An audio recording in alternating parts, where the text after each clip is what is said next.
27. Aún no era medianoche cuando llevamos a cada niño a su casa, y esto estuvo muy bien. Las lágrimas no siempre son amargas. En cada parada que hacíamos, las lágrimas de los padres de los niños eran dulces como la misericordia.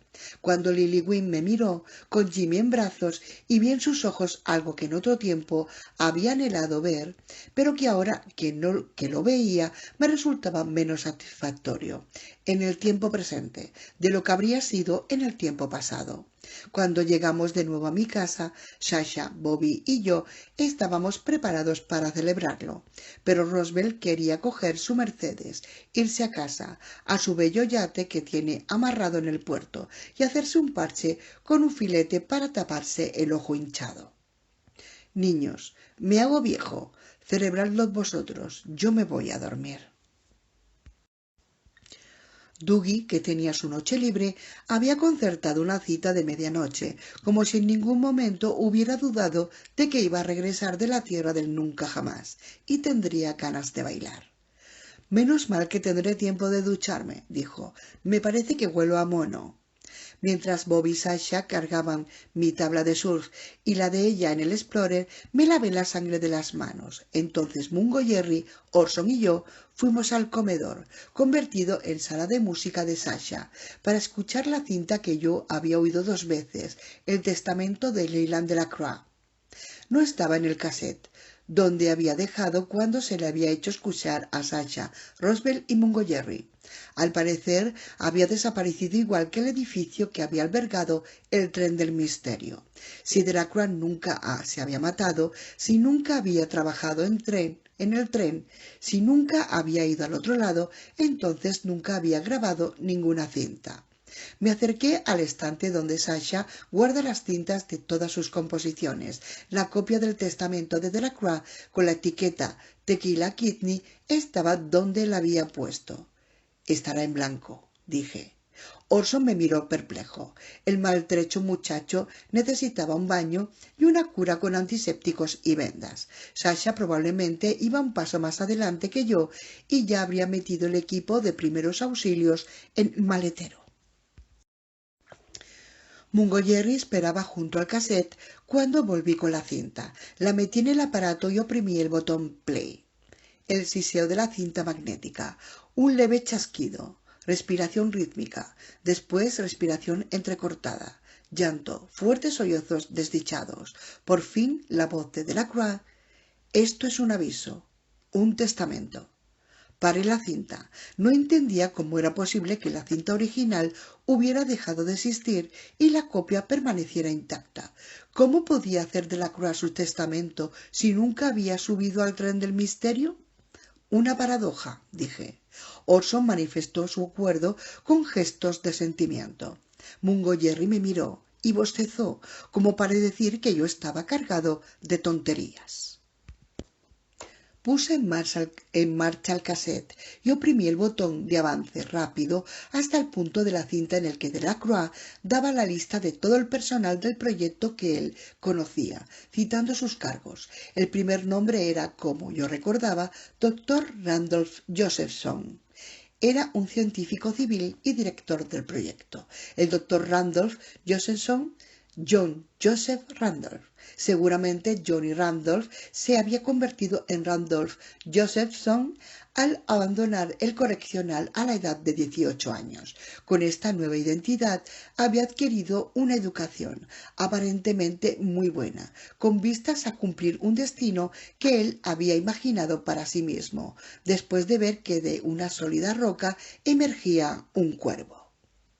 Ahora bien, si usted quiere, puede creer que el diablo mismo visitó a Johnny Randolph a los 12 años, en forma de cuervo y parlante, y le incitó a que matara a sus padres y creara una máquina, el tren del misterio, para abrir la puerta entre aquí y el infierno, para dejar salir las legiones de ángeles tenebrosos y demonios que están condenados a vivir en el fuego eterno.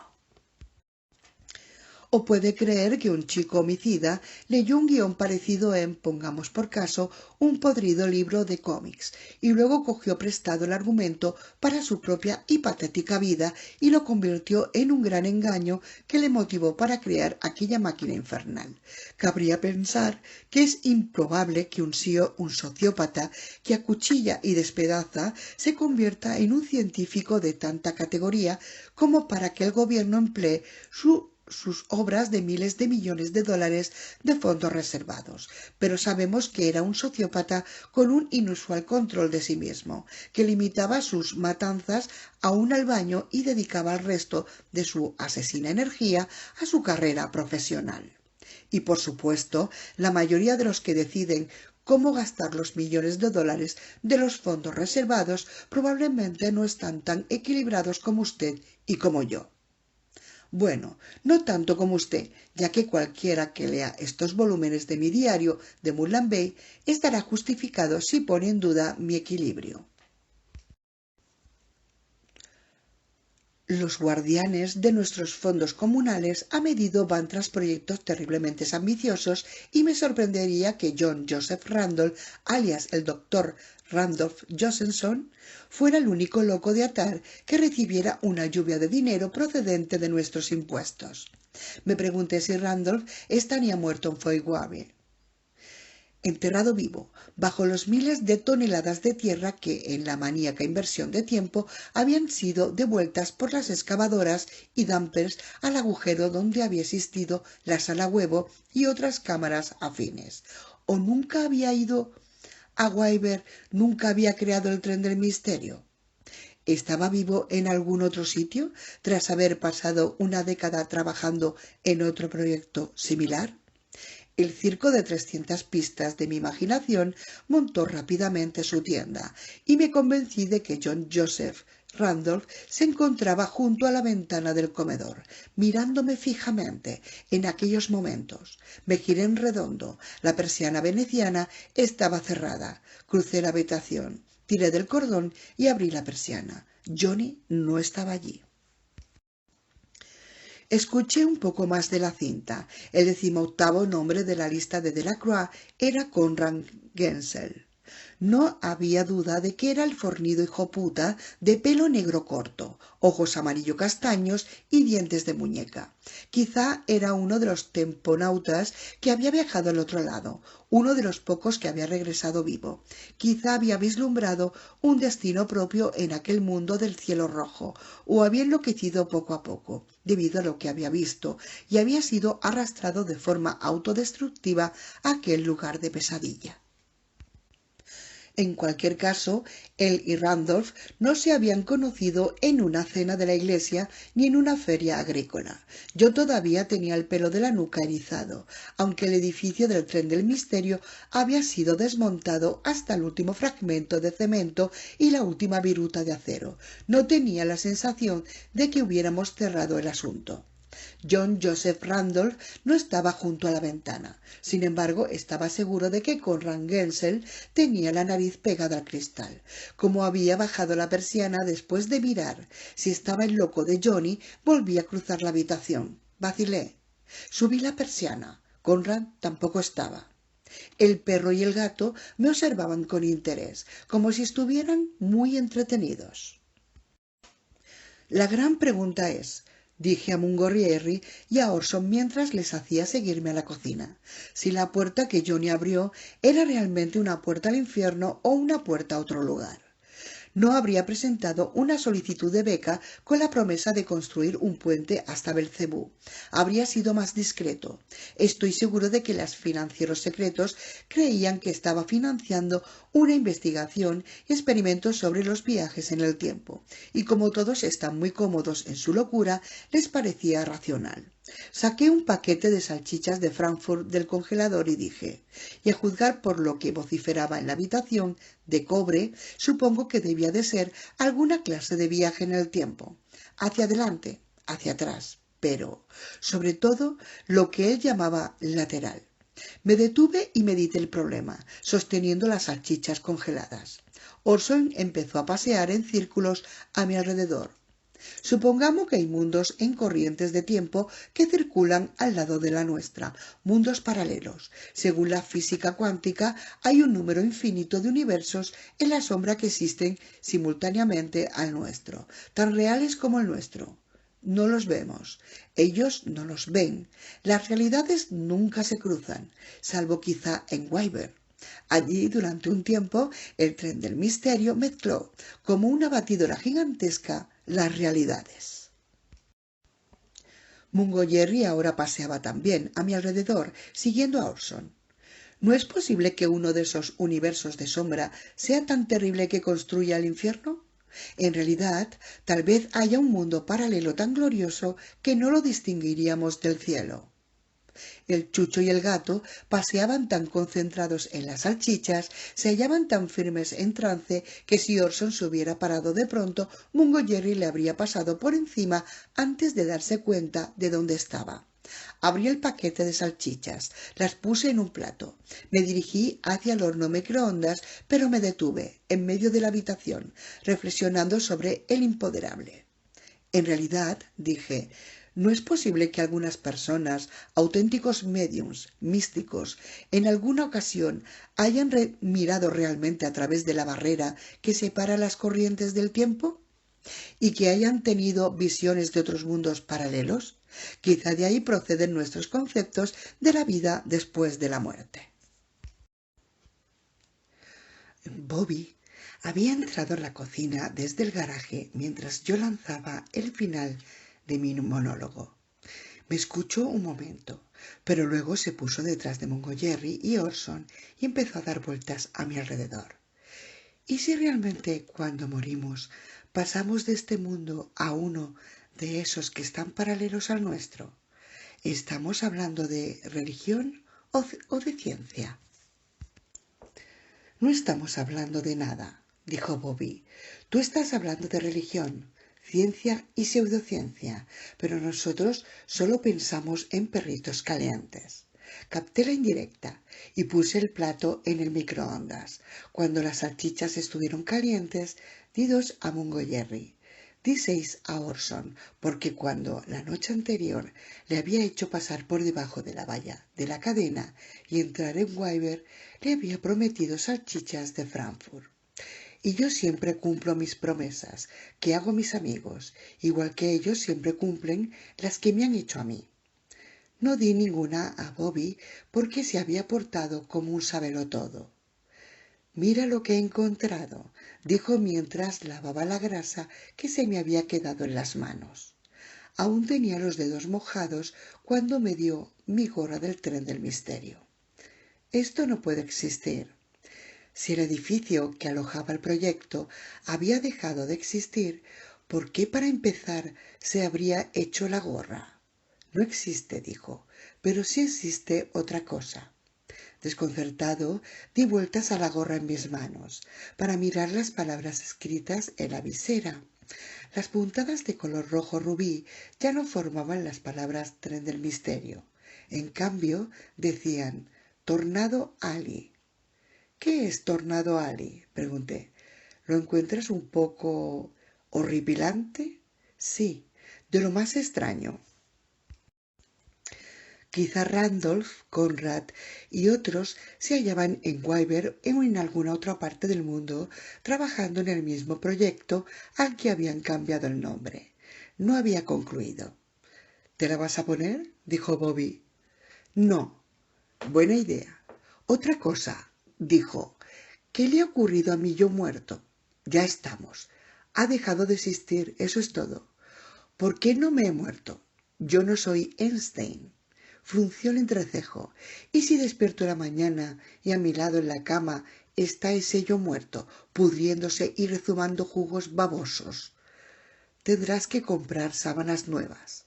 Cuando estábamos listos y preparados para celebrarlo, fuimos hasta la punta del cuerno meridional de la bahía, donde la casita de Bobby, una bella estructura de teca envejecida y cristal, es la única residencia. Por el camino Sasha paró junto a una cabina telefónica, disimuló la voz imitando a Mickey Mouse. Dios sabe por qué Mickey Mouse, cuando cualquiera de las personas del Rey León habría sido más adecuado, y envió a la policía a casa de los Stanwich. Cuando estuvimos de nuevo en marcha, Bobby dijo: «¿Hermano?» «Sí». «¿Quién dejó la gorra del tren del misterio para ti? ¿Y quién puso la tarjeta de identificación de Delacroix bajo el limpiaparabrisas de todoterreno anoche?» «No tengo pruebas, pero sí una sospecha». «Cabeza grande. ¿Lo dices en serio?» «Creo que es mucho más listo de lo que parece». «Es un monstruo mutante», insistió Bobby. «Yo también». «Muy buena está». En la casa de Bobby nos cambiamos de ropa, nos pusimos trajes de goma y luego cargamos una nevera llena de cervezas y una variedad de tentempiés en el Explorer. Sin embargo, antes de celebrarlo, teníamos que resolver un problema para poder dejar de mirar con nerviosismo por las ventanillas buscando al conductor loco del tren del misterio. Las grandes pantallas de vídeo de las terminales informáticas de la oficina en casa de Bobby relucían con mapas de colores, gráficos de barras, fotografías de la Tierra tomada desde la órbita unos minutos antes y organigramas de las condiciones climatológicas dinámicas en todo el mundo. Allí, y con la ayuda de sus empleados que estaban en las oficinas de Surfcast de Moonland Bay, Bobby hacía los pronósticos de las condiciones para hacer surf que recibían los suscriptores repartidos en más de 20 países. Como no soy compatible con los ordenadores, me quedé atrás mientras Bobby se sentaba ante una de las terminales, pasaba los dedos por el teclado a gran velocidad, se conectaba y buscaba una base de datos que indicaba nuestra época. La lógica insistía en que un genio enloquecido, obsesionado con la posibilidad de viajar en el tiempo, decidido a demostrar que existían mundos paralelos junto al nuestro y que se podía acceder a estas tierras mediante un movimiento lateral en el tiempo, llega a ser físico y además muy bueno, y recibiera enormes sumas de dinero si tenía alguna esperanza de aplicar sus teorías eficazmente. Bobby encontró al Dr. Randolph Josephson en 3 minutos. Era miembro de una universidad de Nevada y vivía en Reno. Mungo Jerry se acercó de un salto a la terminal para mirar atentamente los datos que aparecían en la pantalla. Incluso había una foto. Era nuestro científico loco, sí. Pese a la cantidad de bases que se cerraron al terminar la Guerra Fría, en Nevada había quedado algunas instalaciones dispersas. Era razonable suponer que en al menos una de ellas aún se estuvieran realizando proyectos de investigación de alto secreto del estilo de los de Wyvern. «Tal vez se trasladó a Reno cuando Wyvern cerró», dijo Sasha. «Eso no significa que esté vivo. Podría haber vuelto aquí para secuestrar a los niños y ha muerto cuando ese edificio se ha destruido. Pero quizá nunca trabajó en Wyvern. Si el tren del misterio nunca ocurrió, entonces quizá ha estado en Reno todo el tiempo, construyendo el Tornado Alley o alguna otra cosa». Bobby llamó a información de Reno y consiguió el número del Dr. Randolph Josephson. Lo anotó con rotulador en un bloc de notas. Aunque yo sabía que era culpa de mi imaginación, los 10 dígitos parecían poseer un aura maligna, como si fuera el número de teléfono en el que los políticos querían vender su alma, porque podían encontrar a Satanás las 24 horas del día, 7 días a la semana, vacaciones incluidas, aceptando llamadas a cobro revertido. «Tú eres el único que ha oído su voz», dijo Bobby. Apartó su silla para que yo pudiera llegar al teléfono de la terminal. «He bloqueado la identificación del emisor y el rastreo de llamada, para que si le pica la curiosidad no los encuentre». Cuando cogí el auricular, Orson puso sus patas delanteras en la mesa y me mordisqueó la muñeca, como para sugerir que colgara y no hiciera la llamada. «Tengo que hacerlo, hermano». El animal gimió. «Es mi deber», le dije. Orson comprendía lo que era el deber y por eso me soltó. Aunque yo tenía los pelillos de la nuca erizados, marqué el número. Mientras los escuchaba sonar, me dije que Randolph estaba muerto, enterrado vivo en el agujero donde había estado aquella habitación revestida de cobre. Respondieron al tercer timbrazo. Reconocí la voz enseguida, con la palabra «diga». ¿El doctor Randolph Josephson? Pregunté. «Sí». Tenía la boca tan seca que la lengua se me pegaba al paladar como si tuviera velcro. «Oiga, ¿está usted ahí?», preguntó. «¿Es usted el Randolph Josephson que antes era conocido como John Joseph Randolph?» No respondió. Le oía respirar. «¿Cree que sus antecedentes juveniles se han borrado?», pregunté. «¿De veras creía que podía matar a sus padres y borrar ese hecho para siempre?». Colgué tan deprisa que el auricular rebotó en su soporte. «¿Y ahora qué?», preguntó Sasha. Bobby se levantó de la silla y dijo: «Tal vez esta versión de su vida no haya conseguido fondos para su proyecto tan pronto como los que consiguió en Wyvern, o quizá la financiación no sea suficiente. Quizá aún no ha iniciado otro modelo del tren del misterio». «Pero si es cierto», dijo Sasha, «¿cómo lo impedimos? ¿Vamos hasta Reno y le metemos una bala en el cerebro?» «No, si podemos evitarlo», dije. «He arrancado algunos recortes que tenía pegados a la pared de su galería de asesinatos, en aquel túnel de debajo de Sala Huevo. Todavía los llevaba en los bolsillos cuando he llegado a casa. No habían desaparecido como el cadáver de Bobby. Esto debe de querer decir que son asesinatos que Randolph cometió. Su emoción anual. Quizá mañana deba de hacer algunas llamadas a la policía para acusarle de los asesinatos. Si lo comprueban, tal vez encuentren su libro de recortes u otros recuerdos. Incluso en el caso que le metan en la cárcel», dijo Sasha, «su investigación podría proseguir sin él. Tal vez ya esté construida la nueva versión del tren del misterio y pueda abrirse la puerta que separa las realidades». Miré a Mungo Jerry. Mungo Jerry miró a Orson. Orson miró a Sasha. Sasha miró a Bobby. Bobby me miró a mí y dijo: «Entonces estamos perdidos». «Mañana avisaré a la poli», dije. «Es lo mejor que podemos hacer, y si la poli no puede condenarle, entonces Doug y yo iremos un día a Reno y nos desharemos de esa limaña», concluyó Sasha. «Eres muy persuasiva, mujer», dijo Bobby. Era hora de celebrarlo. Sasha cruzó las dunas con el Explorer, pasó por la hierba de la orilla a la que la luna teñía de luz plateada y por un largo terraplén. Aparcó en la playa del extremo meridional, justo sobre la línea de la marea. No es legal acercarse tanto, pero nosotros habíamos estado en el infierno y regresado, así que imaginamos que sobreviviríamos prácticamente a cualquier castigo que estuviera previsto para quien quebranta aquella ley. Extendimos mantas en la arena, cerca del Explorer, y encendimos una sola linterna. Junto enfrente a la bahía había un gran barco parado, al noroeste de donde nos encontrábamos nosotros. Aunque la noche lo envolvía y aunque las luces de la portilla no eran suficientes para definir el buque por completo, yo estaba seguro de que nunca había visto nada parecido en aquella zona. Esto me intranquilizó, aunque no tanto como para volver a casa y esconderme debajo de la cama. Las olas eran apetitosas, de 2 a 3 metros desde la base hasta la cresta.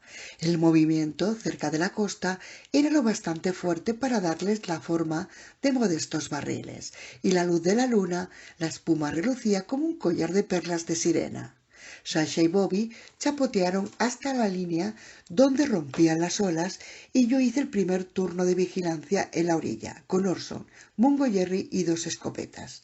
Aunque quizá el tren del misterio ya no existía, el retrovirus inteligente de mi madre aún estaba en activo. Quizá al otro lado existían la vacuna y la cura prometidas, pero en Mulan Bay aún no había gente alterada. Los coyotes no habrían devorado a la tropa entera. Al menos algunos monos de Wyvern se hallaban sueltos en alguna parte y no albergaban sentimientos bondadosos hacia nosotros. Utilizando el equipo de primeros auxilios que Sasha había traído, desinfecté con suavidad las patas de Orson y luego recubrí los cortes poco profundos con neosporin. La herida de la mejilla izquierda, cerca del hocico, no era tan grave como al principio parecía, pero la oreja estaba destrozada. Por la mañana tendría que intentar que un veterinario fuera a casa y nos diera una opinión sobre la posibilidad de reparar el cartílago roto. Aunque el antiséptico debía de escocer, Orson no se quejaba. Es un buen perro y una persona aún mejor. Te quiero, hermano, le dije. Me lamió la cara. Me di cuenta de que de vez en cuando yo miraba a izquierda y derecha, medio esperando ver monos, pero aún más preparado para ver a Johnny Randolph aproximándose a mí, o a Dodgson en su traje espacial y la cara hecha un hervidero de parásitos. Cuando la realidad se ha hecho añicos tan concienzudamente, quizá no es posible volver a juntar los trocitos de la forma en que estaban antes. No podía quitarme de encima la sensación de que, a partir de entonces, era posible que ocurriera cualquier cosa. Abrí una cerveza para mí y una para Orson. Vertí la suya en un cuenco y sugerí que compartiera un poco como un Goyerri, pero el gato la probó y escupió con repugnancia. La noche era apacible, el cielo estaba estrellado y el rumor de las olas semejaba a los latidos de un corazón fuerte. Una sombra pasó por delante de la luna. Solo era un halcón, no una gárgola. Aquella criatura con alas de cuero negro y cola como un látigo también tenía 2 cuernos, pezuñas hendidas y una cara espantosa, principalmente porque era humana, demasiado humana para corresponder a aquella forma por lo demás grotesca. Estoy seguro de que pueden encontrarse dibujos de esas criaturas en libros que se remontan a la época de los primeros ejemplares impresos, y la mayoría de estos dibujos, si no en todos, encontrarán la misma leyenda: demonio. Decidí no pensar más en ello. Al cabo de un rato, Sasha salió del oleaje, jadeando, feliz.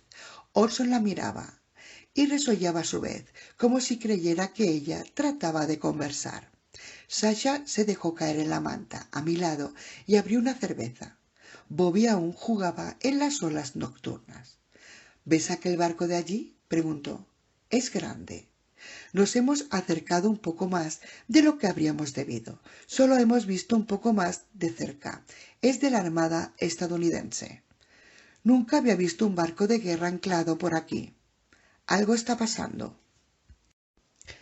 Siempre está pasando algo.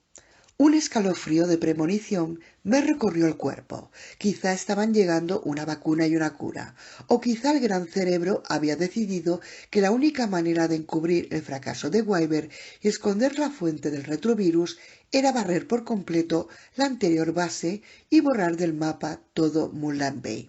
Barrerlo como una escoba termonuclear, a la que ni siquiera los virus pudieran sobrevivir. ¿Podría creer el público en general, si les preparaba debidamente, que cualquier suceso nuclear que arrastrara Moonland Bay era obra de terroristas? Decidí no seguir pensando en ello. Bobby y yo vamos a fijar una fecha, dije. Tenemos que casarnos. Es obligatorio. Una vez te dijo que te amaba.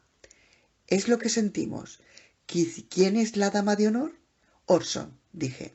Vaya confusión de géneros que tenemos. ¿Quieres ser el padrino?, le pregunté. Claro, a menos que cuando llegue el momento me haya convertido en mono o algo así. Disfruta un poco de las olas, Snowman. Me puse en pie, cogí mi tabla y dije: dejaría a Bobby plantado ante el altar, sin pensármelo 2 veces, si creyera que ibas a casarte tú conmigo en su lugar, y me encaminé hacia el agua. Me dejó dar unos 6 pasos antes de gritarme: ¿ha sido una proposición? Sí, grité. ¡Tonto!, gritó ella. ¿Significa esto que aceptas?, pregunté a gritos cuando me metí en el agua. No te librarás de mí tan fácilmente. Aún me tienes que cortejar. O sea que aceptas, grité. Sí. Con la espuma de las olas a la altura de las rodillas, me volví para mirarla y la vi a la luz de la linterna. Si Kahakuna, diosa del surf, existía en la Tierra, aquella noche estaba allí, no en Waimea Bay, no viviendo con el nombre de Pia Creek. Orson permanecía a su lado, meneando la cola, evidentemente ansioso por ser la dama de honor, pero de pronto dejó de menear la cola. Se acercó trotando al agua, alzó la cabeza, olisqueó el aire y miró hacia el barco de guerra anclado frente a la bahía. No vi nada diferente en el buque, pero era evidente que algún cambio había llamado la atención de Orson y le había alterado. Sin embargo, las olas eran demasiado hermosas para resistirse. Carpe diem, carpe noctem, carpe aestus. Vive el surf. El mar nocturno llegaba de la lejana Tortuga, de Haití, de Bora Bora, de las Marquesas, de un millar de lugares inundados de sol en los que jamás pasearé, donde altos cielos tropicales lucen un color azul que jamás veré, pero la luz que necesito se encuentra aquí, está en aquellos a los que quiero y que resplandecen. Fin del libro.